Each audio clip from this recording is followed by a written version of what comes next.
everyone. Welcome back to my channel, which is Holistic Genie, and to Patricia's channel, which is Spiritual Healing. We are so excited to have you join us again today for the second video in a series on German New Medicine and Self-Devaluation Conflict.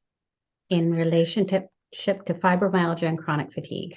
Yes. That's why we're doing this together. Yeah, we kind of fill in the gaps that the other one leaves out. It's perfect. All right. Yeah. And so we, Emmie and I are in our Living the Course program that we're doing, where we're working through the daily lessons of A Course in Miracles. And today's lesson is just so in alignment with what we're presenting here today. And the lesson is, when I am healed, I am not healed alone. Meaning, as we do our own healing, that extends into the healing of others and the healing of the planet, the healing of the world. And the fact that we're sharing this just quantifies that. Yes. Yeah. Yes. It's all quantum entanglement. Yeah. You know, where one person can make a new way, a new pathway, it makes it more accessible and easier for yet others to do the same. So be a way shower. Yes. Yeah. And there's so much of that going on here now. I know a lot of people get disheartened by a lot of the negativity that's out there, but we have never been in a time where there is so much healing and so much opening happening, and where, we can share our belief systems and we can share, mystical, spiritual information and not be persecuted for having these views. I mean, we still can be persecuted, but like, we're not burned at the stake. So we're really blessed to be living in this time, and also to remember that as the planet is healing, as consciousness is healing, there is more light coming onto the planet, and what appears to be darkness is just the light showing what has already been there. And so not to be so worried or concerned about the darkness that is appearing. Just hold love and light in your own heart and soul to counterbalance that. And, it's all unfolding as it should be. Yes. I don't know where that came from. That was beautiful. It really, I'm really experiencing in my own life, and I know Patricia is as well, that whatever you focus on magnifies. And with A Course in Miracles, we have been focusing on peace and love and forgiveness. And that has magnified tremendously in my life. And I'm sure Patricia could agree. It's just wherever your focus is, that's what you're going to bring forth. And so if we focus on the kingdom of heaven, which is within us, if we focus on that, that's what we will project. And one of my favorite sayings in my recovery groups, and I kind of altered it a little bit, but it goes like something like this. If you focus on the problem increases. If you focus on the solution, the problem goes away. And the more you focus on the solution, the more you realize there was no problem. Yes. Yeah. It's all made up. We made it all up. We invented all of this darkness. Yeah. And that's what the Course in Miracles is just so brilliant at, sort of reframing how you see. Law of attraction is good at that too, but a lot of people use law of attraction to manifest things, and success and stuff. But that idea, that premise that our thoughts create our reality is a powerful, powerful law. And so what the Course in Miracles does is it helps you to correct your misperceptions. It helps you to correct where you have been thinking incorrectly. And let me tell you, you have no idea how insidious the negative thoughts are and where the incorrect perceptions are until you start to dive in. And the Course just sort of methodically takes you through this process that is often gentle, not always, of really identifying where that is. Okay, so Emmie and I are going to do a video on just the basic premise of the Course in Miracles, because we're going to be referencing a lot on our channels. So look for that.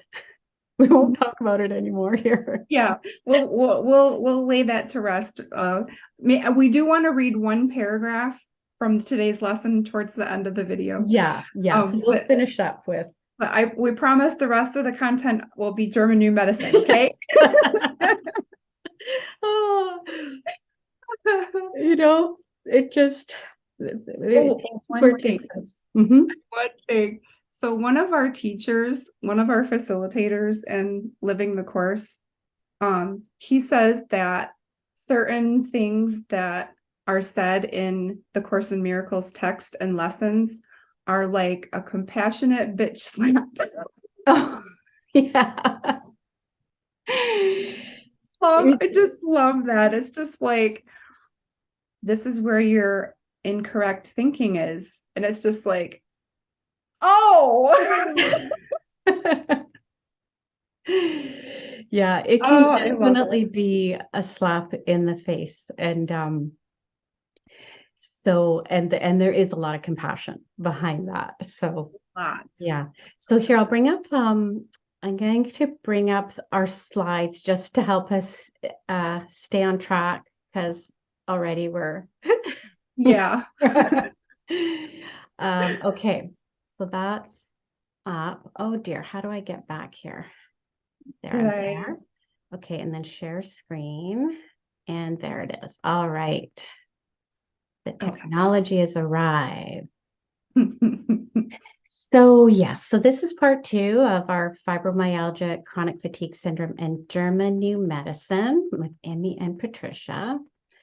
And we just want to put this disclaimer out there again that, we're sharing this for informational purposes only. What our experience has been, German New Medicine there's a lot of information. And so we're bringing forth just a real general concept. And we encourage you to go to the links that we'll share in the description box below to Dr. Amy Sell's YouTube channel. She really shares a lot of super content, and German New Medicine as well.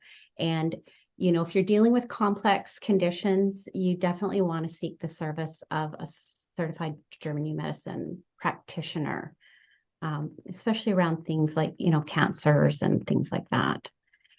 And so, just to review, German New Medicine, developed by German physician Dr. Hammer, asserts that illness and disease are, in fact, the body already moving through a specific biological healing process after resolving some sort of conflict shock. In other words, illness and disease are not a problem. It's our perception of the discomfort presented in the body and the approach of modern medicine that is the problem. And the symptoms of fibromyalgia and chronic fatigue are a natural biological healing process, that the processes that are the result of the generalized self-devaluation conflict. And we're going to talk more about that today. And it's one in which the shock repeats itself because of self-devaluation. It's a problem that repeats itself over and over again, and that keeps the person in a state of what's called hanging healing, or the chronic condition. And so with fibromyalgia and chronic fatigue and related conditions, the pain and other symptoms are spread throughout the body and not in any one specific region. And that's why it is called the generalized self-devaluation conflict. Having said that, you may present areas in your body that have more pain than others. So you may have more pain in your neck or your arms or your knees or your hips. And so you can go to German New Medicine and they have a list of specific areas of the body, and you can get more information on that. And just getting this information can just really help you understand why you're sitting in this particular physical condition. And when you have that kind of information, then you can see where healing needs to happen. So yeah, like that. Oh, okay. So, symptoms related to self-devaluation conflict, um, arterial sclerosis, aneurysms, arthritis, bursitis and bone spurs, cavities, carpal tunnel, cellulite. Cellulite. I know. That Wow. one really surprised me. And the reason for that is that what cellulite is, it's the myofascial tissue that's Yes. over top of the fat tissue. And it becomes all scarred and gnarled. And then the fat tissues push through the gnarly bits and pieces. And that's what creates all the dimples and stuff. And ironically, then cellulite creates another self-devaluation conflict because you feel so insecure about having this cellulite on your body. And then you have the shame and you hide it, and then you go back into that rhythm, that pattern of self-devaluation. It's amazing. Wow. Wow. Wow. Yeah. Degenerative joint disease, fibromyalgia, frozen shoulder, gout, leukemia, leukopenia, lockjaw, lumbago, lymphoma, lymphedema, musculoskeletal pain, mono. Yeah. Really Yeah. interesting. Yeah. Migraines, osteoporosis, plantar fasciitis, rheumatoid arthritis, spinal disc herniation. Wow, I have had so many of these. Oh my goodness.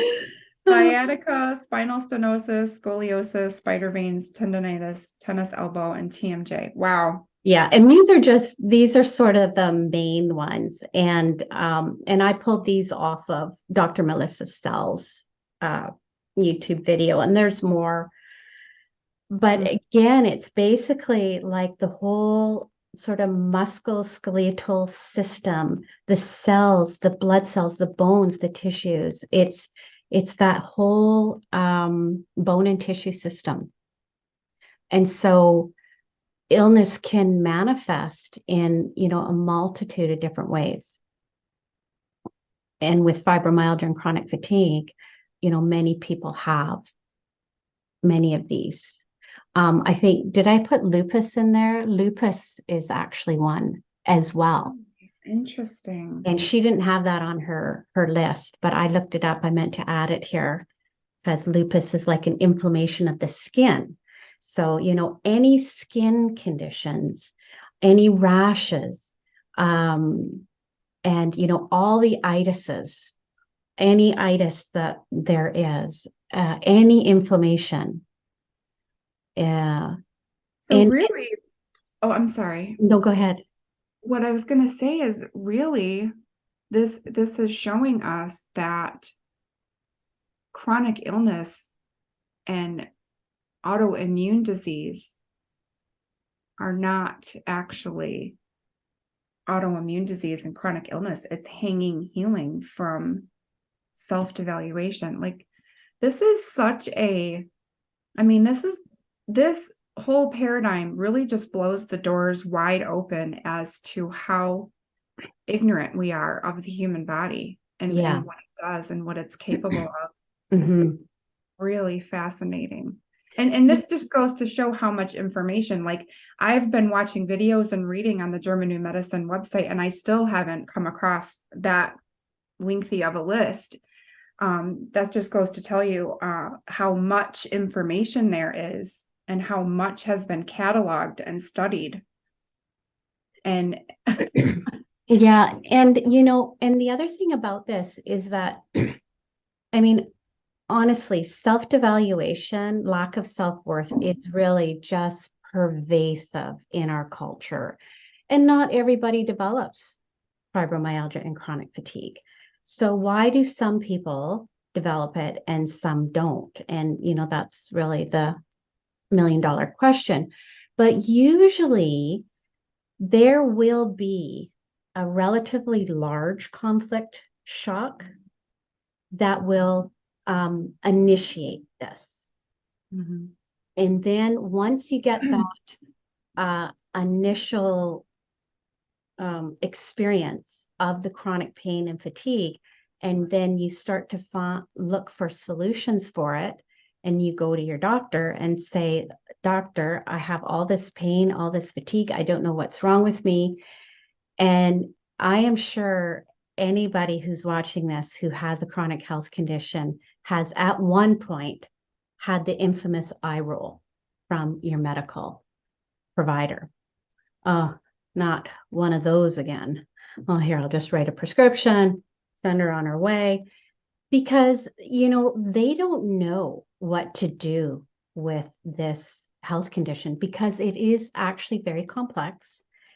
And what needs to happen in order to heal from this is really healing the mind of the belief that I am not worthy. And that's a big journey.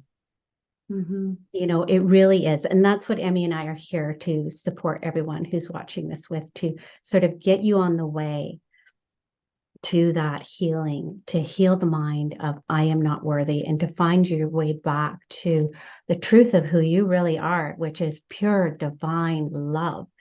And, and that's the Course of Miracles is brilliant for that. But there's certain sort of steps you have to go through. We're going to go over that in a little bit. But, we've all had that experience of going down the medical path, the conventional allopathic medicine, and in some cases ending up in a quagmire. And that's what happened to Emmie. So you shared last week your initial conflict, which was the betrayal conflict. Mm-hmm. Now, you didn't really say, like you said, I was in so much pain. So why don't you go into more like what manifested when you went into the healing phase once the conflict was resolved? And then what happened when you went down that whole medical path and all the medications you ended up on? Yeah. Okay. So, it was probably close to 6 months after I had had my youngest son. He's almost 8. That the healing process started. So the conflict happened during the majority of my pregnancy. And then I didn't really feel that the conflict was resolved until I started to build a trust again. And, we both, my husband and I, really worked very hard at healing this part of our relationship. And it was absolutely essential for me to have an experience and have the full, complete transparency of my husband. So, I really thank him for being willing to do that. He had just as big a part in this healing process with this betrayal trauma as I did. So about 6 months or so after the conflict ended, when I started to build trust again, is when I started to have really bad body pain. And there were so many points in my body, like my upper back, my outside of my arms, like points on my chest. There were several points on my legs, the outsides of my hips, where if someone were to touch me there, or I would bump into something, like it was just excruciating, like somebody took a hammer or something to that part of my body. I was just baffled, and there was nothing there. There was no bruising, there was nothing. And it just progressively got worse. And so for about 6 to 8 months, I just started going to doctor's appointments after doctor's appointments, and they tested, all kinds of things, and all of my blood work and all of the tests that they did came back normal, within normal range. Normal. They always come back normal. Always come back normal. They And do. so, I was just so desperate for some answers. I just kept going to doctor after doctor. And, I was a big mystery. Nobody could figure anything out. I was finally sent to a rheumatologist, and the rheumatologist spent about an hour with me and asked me about 200 questions. And based on the answers I provided, he diagnosed me with fibromyalgia. And he asked me if I wanted some pain medication and a prescription that could help, that has helped some other people, but it's not really for this particular issue. It was for another issue. It was for depression. It was a depression medication. Do you remember the name of it? Cymbalta. Okay. Yeah. So I got this medication, and I got 2 pain medications to go with it. So I started out with 3 pharmaceuticals, and I did get relief initially. It took about 2 weeks or so for the Cymbalta to start working, like, in my system.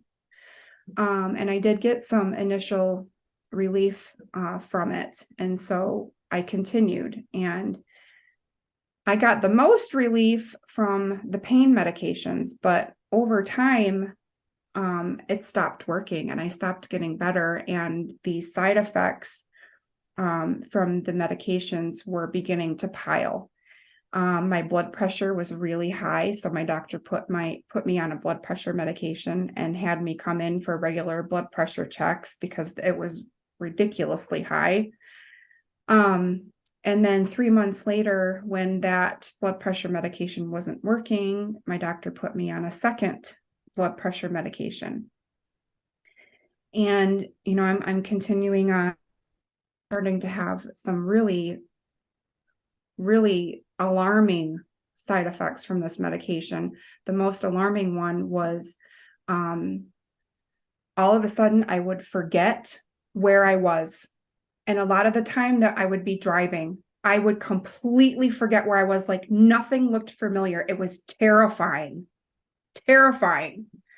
And this happened so often, and it only lasted maybe a minute or so, that when that would happen, I'd have to tell myself, it's okay, Minnie, you'll remember in a minute. You'll remember where you just keep driving. That was one of them. Another one was these things I called brain zaps. And it was like this split-second electrical shock, and it happened in my brain or in my spine, and I would cause split-second blindness. Oh my gosh. And so those are just a couple of the side effects. And the reason why I tell this story is because what was happening was I was healing. I was in the healing phase of the biological program that had been activated during the conflict phase. And because I perceived it so deeply, and because it was so painful, and because it lasted for about 6 to 8 months, the healing phase was matching that intensity. And so I was in tremendous amount of pain. And that's what led me to go to the doctors, because when you're feeling symptoms you are in the healing phase. Yeah. And So that's so important to remember. yes, Yeah. yes. When you're symptomatic, you are in the healing phase. And the reason why it's painful and uncomfortable is because healing takes place in a fluid environment. And so your body has to swell. Yeah. And that swelling, that inflammation, causes pain and discomfort and irritation and achiness and And fatigue. and fatigue. And Mhm. fatigue. Yeah. Yeah. And healing, no matter what the conflict is, where it is in your body, healing will always happen in the brain, because the origin of the conflict shock will be a lesion in the brain. So that is healing as well. So in addition to the whole body healing, the brain is healing. And that's why you'll have brain fog and migraines and brain fatigue. Yes. Yeah. Yes. So when I went on the pharmaceutical medications, my body was in the healing process, but the medication interrupted Yeah. that healing process, and it changed the physiology in my body so that now I wasn't in a healing phase anymore. It was like mimicking already being healed, but not really. And at the same time, it was causing a new conflict. Exactly. It was causing new conflicts in my body. It was rewiring things in my brain. It was doing things and damaging things in my brain, creating another conflict. So eventually, I decided to come off this medication, and I did quite a bit of research ahead of time, and it's best to come off Cymbalta very, very gradually, very slowly, but you'd have to have a doctor who is willing to work with a compounding pharmacy to do that, and most of them won't. My doctor wouldn't. So my coming off the medication was pretty abrupt, and it was absolute hell. I can't remember. Is Cymbalta in a capsule or is it a tablet? It's a capsule, and there are little teeny beads. Okay. So, Mhm. as a pharmacy technician who used to do compounding, and I've been on different medications too, I'm hypersensitive to medications. So I always have to take a microdose. And so you can actually take those capsules apart. And if there's, like say 10 little beads in there, divide it into 4, or like initially say go down to 8 beads a day, and then 7 beads a day and 6 beads a day.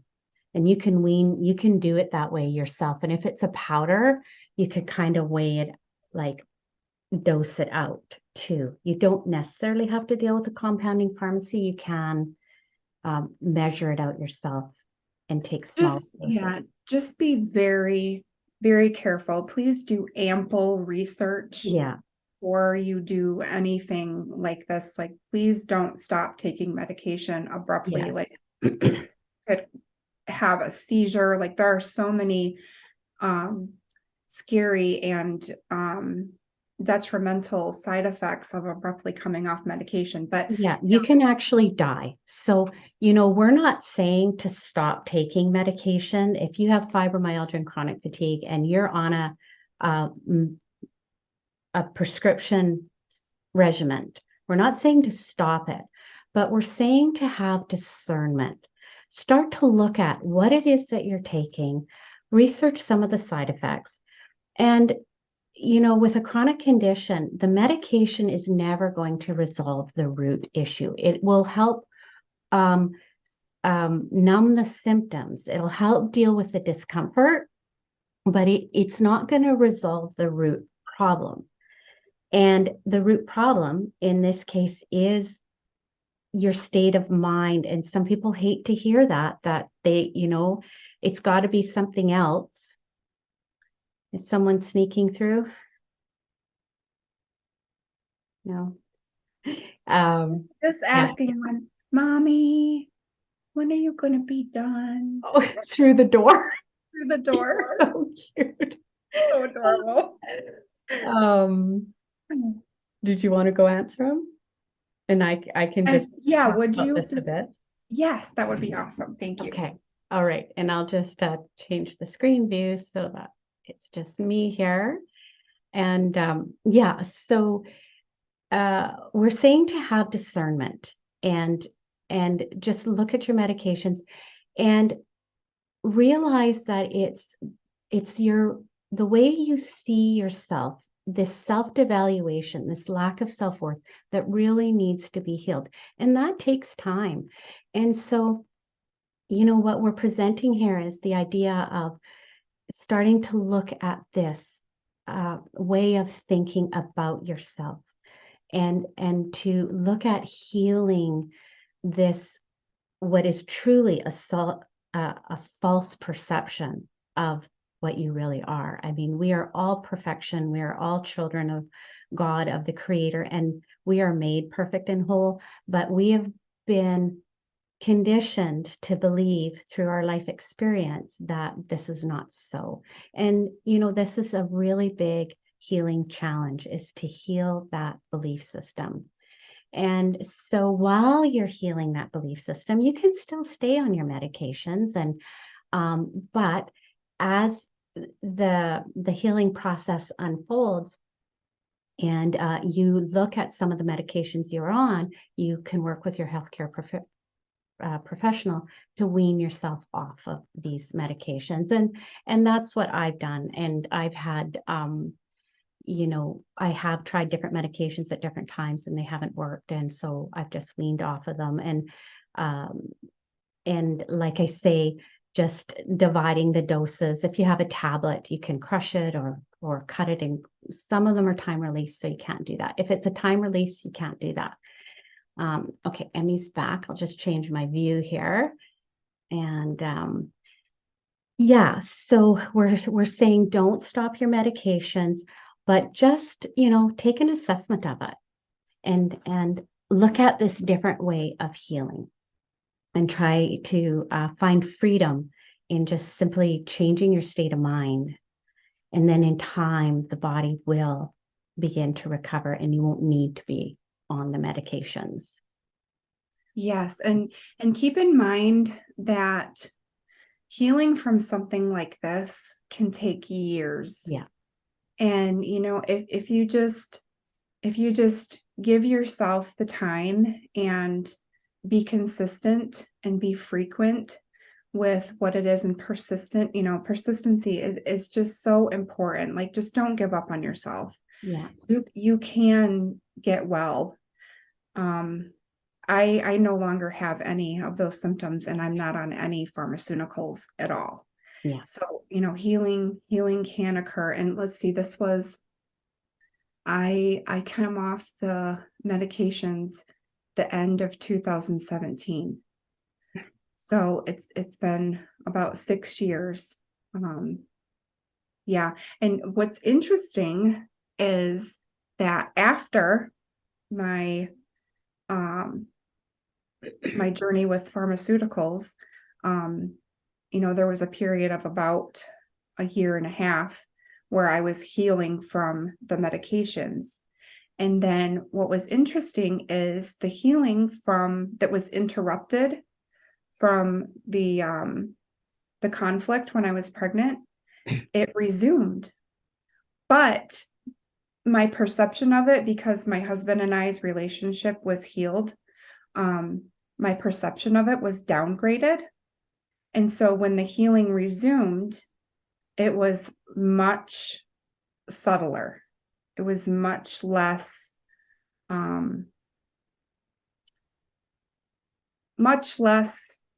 debilitating. That's the word I was looking for. Like, I could still function. And if you'd known about German new medicine, you would have known what was happening in your body, which was probably in part going off the medicine, then allowed the rest of the healing to complete itself, which would look like more symptoms. Mm-hmm. So yeah, it's quite amazing. It really is. And also just on the idea of medications, you know, we have, I recommend the You Are the Placebo by Dr. Joe Dispenza. And it is because this whole placebo idea, I mean, in pharmaceuticals, if a drug is to be can go to market, it has to perform better than the placebo. Only just. And in a lot of cases, the placebo is very equivalent to what the actual medication does. And in Dr. Joe's book, he has a study that he references where people are taking a placebo, knowing that there is a placebo effect that is really powerful.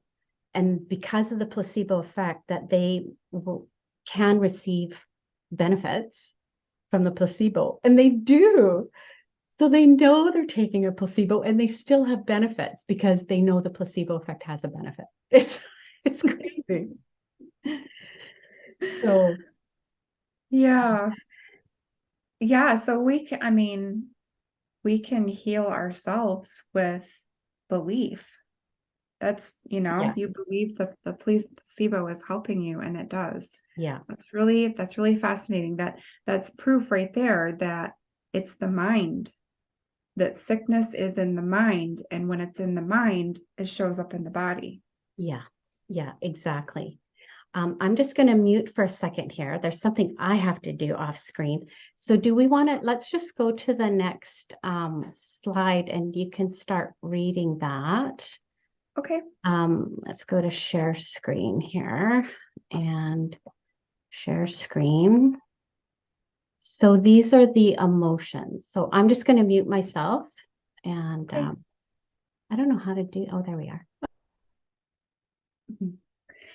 Okay, so emotions and behaviors related to the self-devaluation conflict. You are unable to perform due to illness, injury, surgery, and so forth, unable to work or earn or provide. You feel incapable and useless. There's embarrassment, shame, humiliation, guilt, remorse, loss of status, abuse from others and from yourself, weakness, feeling too old, feeling stupid, feeling as a failure as a person or parent, spouse, or at your job or school or sports, feeling worthless, having feelings of self-hatred and body shame, anger and injustice, why me, that victim mindset, being a burden to others, and overgiving and putting all others' needs above your own. Yeah. Yeah, that last one I have found has been a really big one. And on my blog, patriciafenty.com, I actually have an article called Helperitis.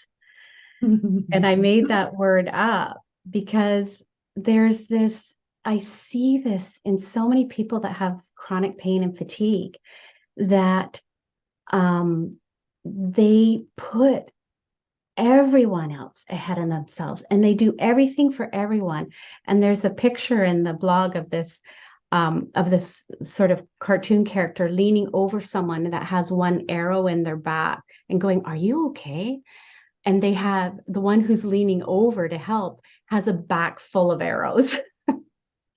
And and that's that not loving yourself enough to put yourself first, to put the oxygen mask on yourself first, to heal yourself first, because it's that self-healing.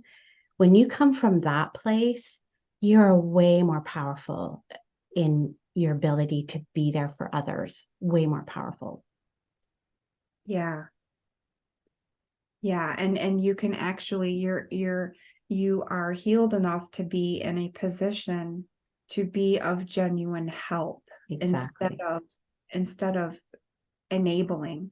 Like Yes. so much of the time, people think that they're helping, and what they're actually doing is enabling. And, Yes. that has to do, and, I really think that with the self-devaluation conflict, other issues can develop like codependency, trauma bonding, especially with abuse, Yeah. and neglect. And I'm sure that people have engaged in addictions trying to escape from self-devaluation as well, Yeah. Absolutely. I mean, this is a huge topic. And again, we're just sort of touching on the very tip of the iceberg, but we just wanted to bring these concepts to you to help you realize how, this condition, chronic fatigue and fibromyalgia, the root of it, where it's coming from, is this self-devaluation, this lack of self-worth. And you can see how it can unfold in so many different ways. And so what we want to do is we want to bring forth sort of a bit of a process, or a sort of a framework, if this is all new to you, or maybe you're partway through this, that we have this sort of concept of how healing works, and we want to share that with you. And we're going to share that next week, but this is sort of the outline of that, the 4 levels of healing. Yeah. So, in a lot of the Eastern philosophy, they teach of the different bodies.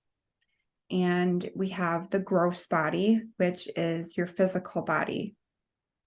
And then the subtle body would be your mental, emotional body. The causal body would be like your soul, your spirit. And the great causal body would be God, the absolute, the all. I think it's really important to understand that we have these other bodies that we can work with and heal. I think a lot of times, if you've been in the healing or the spiritual community for any length of time, you probably have heard the word shadow work. And shadow work, I think, tends to focus a lot on the gross body, the physical body. And that's just like the basic level, the first level of healing. If you've done quite a bit of shadow work and you feel like you want more, we'll go into ways that you can heal the subtle body and the causal body. So healing the gross body would be like just dealing with all of the physical issues, all of the issues that have settled into your physical tissues. Healing the subtle body would be healing thoughts and emotions and limiting beliefs. And then healing in the causal body would look like healing your behavior, your actions, using your life lessons or your catalysts, your life catalysts, as a means to heal your spirit, your soul. Sometimes this body is called the karmic body. It's where your work is. Karma is just your work. And then the great causal body, this is where, the enlightened masters have healed all the way up to, Jesus and the Buddha and Krishna and, all of the different enlightened beings and masters go up to this level. So, and all of these bodies are present in us at all time. We have all of these. It's just our awareness of them that we need to remember. And part of actually the great causal body is really with us, which is the witness. That's the one who, it's not any kind of form, but it's the one who will say, why am I thinking this? Mm-hmm. Or, it's the observer, and the one that is sort of kind of observing and guiding in a way. So, yeah. The I am. The I am. And so we're going to go more into this next week. We're going to go into these and we're going to offer sort of different ideas and healing processes that go through these different levels, because we really do, in the beginning, we do need to work on the physical healing. We need to heal the traumas, and we kind of have to clean the house of the physical body to make room in the energy body for the more sort of divine, clear consciousness to flow through. It's kind of like a hoarder's house. You have to start cleaning out all that stuff to make space. And then you move into the subtle body and healing the mind, and then into the spirit body. And you can kind of go like back and forth in between them. You can be doing some spiritual healing and go, oh my gosh, I've still got some shadow work to do here. And you go back and you kind of go back in layers. So we're going to talk more about that next time. Yes. And so we're going to talk about that next time. And I'll just come back, stop the sharing to put our lovely faces on the screen. And we wanted to end by just reading a couple of little quotes out of today's lesson in the Course in Miracles, the lesson on when I'm healed, I am not healed alone. And just to share, because it's so prevalent to what we're doing here. So did you want to read that, Emmie? Sure. Okay. Healing is freedom, for it demonstrates that dreams will not prevail against the truth. Healing is shared. Healing is strength, for by its gentle hand is weakness overcome, and minds that were walled off within a body, free to join with other minds to be forever strong. That's so beautiful. That's So beautiful. so beautiful. And then the very last, like what we're practicing throughout the day, that's part of our daily practice, is to repeat this particular saying every hour on the hour. When I am healed, I am not healed alone. And I would bless my brothers and sisters, for I would be healed with them as they are healed with me. Just love that. I love it. Like Course in Miracles just gives me the warm fuzzies. It's so other than the compassionate bitch slaps. I get the warm fuzzies. I prefer the warm fuzzies. So that's what we have for you today. And we're really happy that you joined us here. And please subscribe and hit the notification bell so that you get the videos as we upload them. And thank you for joining us today. And we're looking forward to our next part in the series. Yes, awesome. Have a lovely day, friends. Blessings to you. Bye. Bye.